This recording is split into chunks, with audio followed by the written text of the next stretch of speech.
자, 다음으로는요. 메타버스 시대의 게임화 숭실대학교 이재홍 교수님 모시겠습니다. 예, 안녕하십니까. 이재홍입니다. 오늘 제1회 국제 게임화 컨퍼런스에 이렇게 함께 할 수 있어 너무 기쁩니다.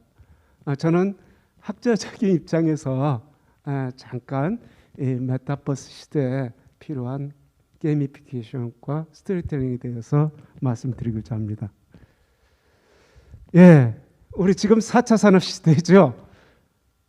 1차 산업혁명은 전기관 기반의 기계화 혁명이 이루어졌었죠. 2차 산업혁명은 전기 에너지 기반의 대량 생산 혁명이 이루어졌죠.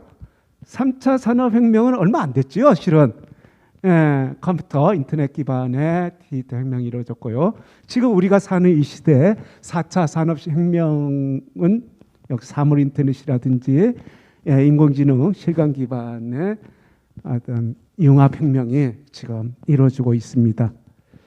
어쩌면은 1차에 영국 섬유 공업이 발전했고 2차에는 컨베이어 시스템이 발전했고요. 3차에서는 지식 정보화, IT 자동화가 이루어졌고요. 4차에서는 이제 인간과 사회와 산업 그 초연결 및 초지능화가 이루어졌어요. 이렇듯이 기술의 발전이 각 시대의 경제 사회의 패러다임을 주도해 오고 있다는 것을 우리가 볼 수 있겠습니다. 자, 우리는 그동안 4차 산업 이야기하면서 숱한 이야기를 많이 하고 왔죠. 뭐 사물 인터넷, 빅데이터, AI, 또 가상현실, 거기 따라서 뭐 드론, 로봇, 자율주행 이런 것들이 다 우리가 융합되고 있다는 것은 알면서도 실제로 4차 산업이 뭐지? 하면은 머리에서 이제 어떻게 이야기하나 하고 망설이는 경우가 많았습니다. 그러다가 갑자기 우리가 지금 고통을 느끼고 있는 코로나 팬데믹이 딱 오자마자 우리는 집안에서 일을 해야 되고 집안에서 공부를 해야 되고 하는 환경으로 변했죠. 그러다 보니까 이제 집안에서 가상을 느끼게 되고 로블록스로 알게 되고 그 다음에 제페트로 알게 되고 뭐 마인크래프트로 알게 되고 그러면서 이제 새롭게 태동된 게 메타버스란 말이죠. 모든 메타버스 탄다니까 뭐 버스 타고 어디 가는 것처럼 그렇게 우리는 흥분했죠. 왜냐하면 한 번에 뭔가 4차 산업을 이야기를 해야 되는데 이야기할 수가 없었는데 메타버스니까 다 메타버스로 다 4차 산업을 다 표현한 거죠. 그래서 그 안에 그 메타버스라는 것은 융합기술이지 않습니까? 사물 인터넷이라든지 인공지능이라든지 가상현실, 거울세계, 라이프 로깅까지 전부 이제 비빔밥이 되는 거죠. 비빔밥. 비빔밥에 대해서 지금 흘러가고 있는 형국입니다. 근데 이제 그렇다면 메타버스가 무엇이냐? 이미 이제 다 알았죠, 이제. 그렇지만 한번 공부해 보죠. 가상과 현실의 합성어죠. 또한 아까 이제 우리 어지연 팀장님께서 말씀하셨듯이 이거는 1992년에 나온 소설 스노크래시에서 최초로 영어가 등장을 합니다. 그리고 이제 그거를 이제 우리가 좀 느낄 수 있던 게 뭐 매트릭스라든지 아바타라든지 그런 영화를 통해서 실제로 이게 4차원 디지털 가상 공간이라는 걸 우리가 이제 깨닫기 시작했죠. 그러고 나서 우리가 이제 또 2003년도에 세컨 라이프가 나오고요. 1999년도에 이제 I Love School, 싸이월드에 나오면서 우리는 그때 이미 이 메타버스를 경험하기 시작한 거예요, 실은. 그러면서 이제 최근에 이제 우리가 팬데믹 사태 이후에 메타버스 시대에 접어들어서 이제 마인크래프트라든지 로블록스라든지 제페토 같은 게 이제 활성화되고 있다는 것을 우리가 피부로 느끼면서 로블록스도 뭐 일일 이용자가 뭐 5,000명대, 제페토라든지 마인크래프트도 2억 명 이상의 이용자를 흡수하고 있단 말이죠. 자, 그런데 최근에 지금 핫 이슈로 떠오르는 게 이제 새로운 이 메타버스가 새로운 비즈니스 모델이 되고 있는 거죠. 이게 지금 글로벌 빅테크 기업들, 특히 이제 뭐 페이스북 같은 경우는, 저도 페이스북을 많이 합니다만은, 페이스북이 메타로 이제 이름을 변경하겠다부터 시작해서 애플, 마이크로소프트가 전부 투자를 하고 비전 제시를 하고 있단 말이죠. 그리고 이제 뭐 메타버스 관련 펀드가 나오고 ETF 등이 막 출시돼 가지고 증권가에도 이제 정신이 없고요. 그리고 이제 더욱더 핫한 게 게임사들이 이제 메타버스에다 대체 불가능 IMF 코인, 그러니까 NFT이죠. 대체 불가능한 코인을 결합해서 블록체인 기반의 이제 게임 사업을 하겠다. 이제 선언하고 이제 되게 대표적인 기업들이 이메이드, 뭐 퍼러비스, NC 게임비, 카카오 게임즈 등등등 이렇게 하고 있는데, 이게 지금 저도 최근에 뭐 인터뷰도 많이 하고 그럽니다. 이 문제 때문에. 왜냐하면은 지금까지 우리가 게임을 해오던 것은 대개 보면은 P2W, 그죠? P2인, 페이투윈 게임이죠. 내가 게임을 하기 위해서 내 돈을 내고 내가 이제 즐기는 거죠, 게임을.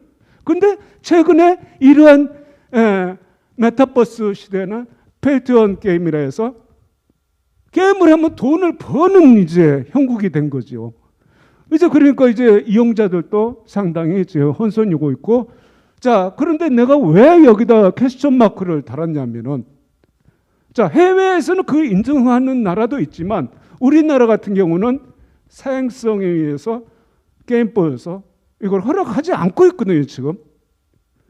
그렇다면은 우리가 지금 여기서 이제 굉장히 지금 복잡해지는 게, 저는 학자적 입장에서 이 현상을 협의적인 의미와 강의적인 의미로 저는 나눠놓고 생각했습니다. 협의적인, 좁은 생각만 한다면 메타버스가 이제 게임으로 보일 수 있겠지만, 넓은 의미, 광의적인 의미에서 본다면은 게임은 새로운 또 하나의 가상지구라고 저는 보고 있거든요.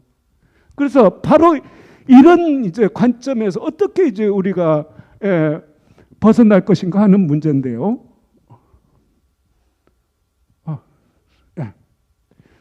이 보면은, 자, 제가 지금 방금 말씀드린 대로 우리가 지구 생활을 하면서 현실 세계에서 이 모든 구조에 뭐 SNS, 예술, 문화, e스포츠, 의료, 게임 모든 걸 우리가 현실 세계에서 하고 있지 않습니까? 메타버스는 우리가 강의의 범위에서 본다면은 이렇게 새로운 디지털 지구가 생긴다고 저는 보고 있습니다.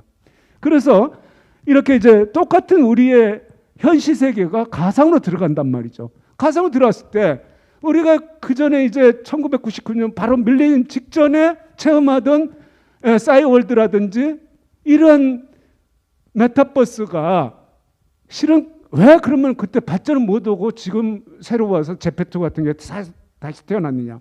그건 분명히 원인이 있죠. 그때 당시에는 소셜 네트워크 시스템에 안주를 한 거죠. 그 당시에는 이러한 기능들이 있음에도 불구하고 그걸 못했단 말이죠. 근데 지금 와서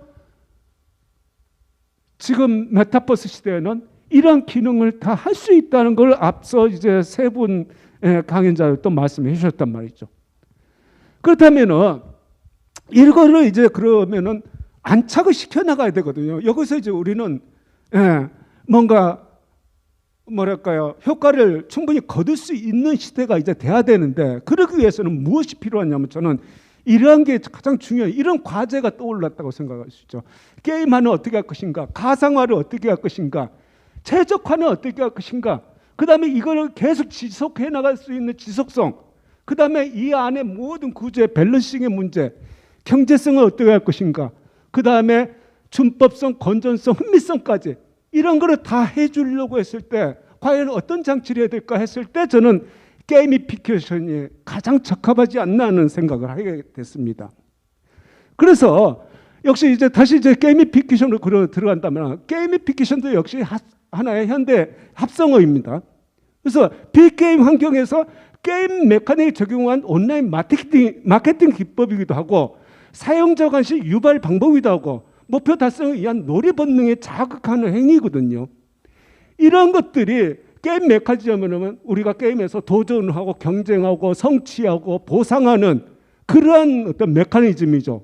그렇다면 우리는 이미 그 게임화를 실천하고 있거든요. 현실 세계에서.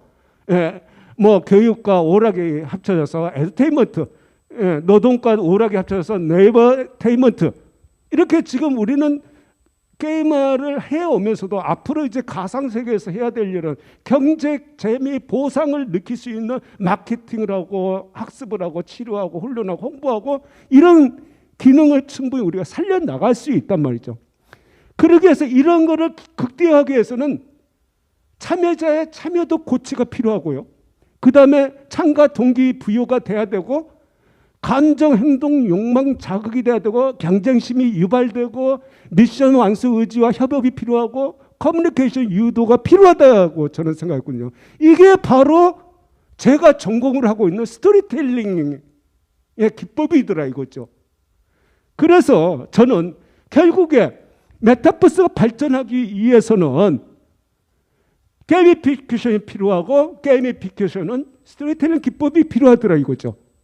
그래서 오늘 여러분들에게 확실하게 제가 주장할 수 있는 것은 이런 캐릭터, 우리 메타버스 세계 속에 스토리텔링의 스토리의 완성 구조에는 인물, 사건, 배경밖에 없습니다. 캐릭터의 어떤 성격 문제라든지 아까 이제 그 말씀하실 때 자, 앞에서 강연을 하고 있는데 그 내가 이야기하는 캐릭터는 가만히 있더라.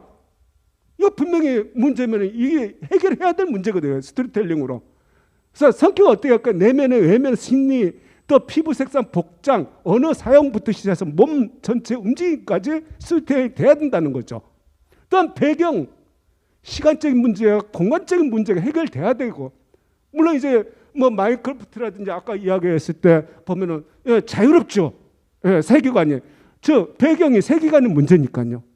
그리고 이제 사건, 우리가 그동안 했던 그냥 맨맨한 사건 그 배경보다는 어떤 역사가 담긴, 신화가 담긴, 전설이 담긴 또는 전쟁사에서 담긴 어떤 우리들의 일반 생활세에 있는 그런 사건들을 주입을 시켜줬을 때 더욱 효과적인 그러한 세계는 완성된다고 저는 보고 있거든요. 그래서 스토리텔링의 특징을 우리가 이야기한다면은 저는 이게 이제 연구하면서 이제 정리해 놓은 논문에 정리해 놓은 곳인데, 자, 차별화를 둬야 되죠. 지금 이 시대는 창의성입니다. 설득을 해야 됩니다. 모든 구조에 가상을 현실하고 넘나들기 위해서는 개연성이 필요합니다. 그 다음에 그 보편성, 신화성을 높이기 위해서 보편성을 줘야 됩니다. 그 다음에 주제성, 흥미성 이런 것들을 다 합쳐서 이 게이미피케이션을 연계시켜줘야 됩니다. 바로 이제 이런 거죠. 메타버스가 캐릭터와 사건과 배경이 뭉쳐서 하나의 가상의 삶을 만들어내고 있다면 바로 스토리텔링 보조 요소인 이러한 윤복합의 문제, 소유욕의 문제, 상상력의 문제, 고급화, 오감, 정서를 건드리고 창의성들을 이 게이미피케이션이 이렇게 그거를 완전히 리딩을 해줘야 되는 거죠. 바로 스토리텔링은 이용자에게 최고의 감정을 주기 위한 정서를 자극하는 작업입니다. 따라서 스토리텔링은 게임화를 극대화시키는 하나의 기법이라고 저는 생각하고 있습니다. 그래서 결론을 이야기한다면 저는 앞으로의 그 4차 산업의 완성은 XR 메타버스 시대라고 저는 생각하고 있습니다. 이 가상과 증강현실, 가상현실과 혼합현실이 이루어진 것을 총확장을 해주는 현실, 초실감형 기술 및 서비스 시대가 저는 4차 산업의 완성시대라고 보고 있고요. 그 메타버스, 지금 우리들의 메타버스는 지금 이 XR 시대를 위한 하나의 교두보 역할, 지나가는 과정이라고 생각했습니다. 따라서 메타버스를 하나의 그 미시적인 안목에서 자꾸 그러니까 협의의 의미에서 자꾸 바라보다 보면 메타버스가 게임으로밖에 안 보입니다. 그러나 이 광의적인 의미에서 이 미래지향적인 플랫폼으로서의 의미에서 우리가 메타버스를 바라본다면은 우리 미래, 우리들의 미래라고 할 수 있겠죠. 그래서 게임화 작업은 건강한 메타버스 생태계를 정착시켜 나갔을 때 가능해지고 게임화의 완성도를 위해서는 섬세한 스토리텔링 기법이 필요하다고 생각합니다. 이 옛날에 우리가 이제 얼마 꽤 됐죠. 그 아람브란 궁전의 추억. 저는 이 드라마가 XR 시대를 그대로 구현해내고 있는 드라마라고 저는 생각했습니다. 이 시대를 위해서 메타버스는 계속 달려가야 되고 그 메타버스가 계속 성공적인 그런 플랫폼을 정착하기 위해서는 게이미피케이션이 반드시 필요하고 그 게이미피케이션을 뒤에서 이렇게 밀어주는 것은 스토리텔링 기법이라고 생각합니다. 여기까지 제 역할을 오늘 마무리하겠습니다. 감사합니다.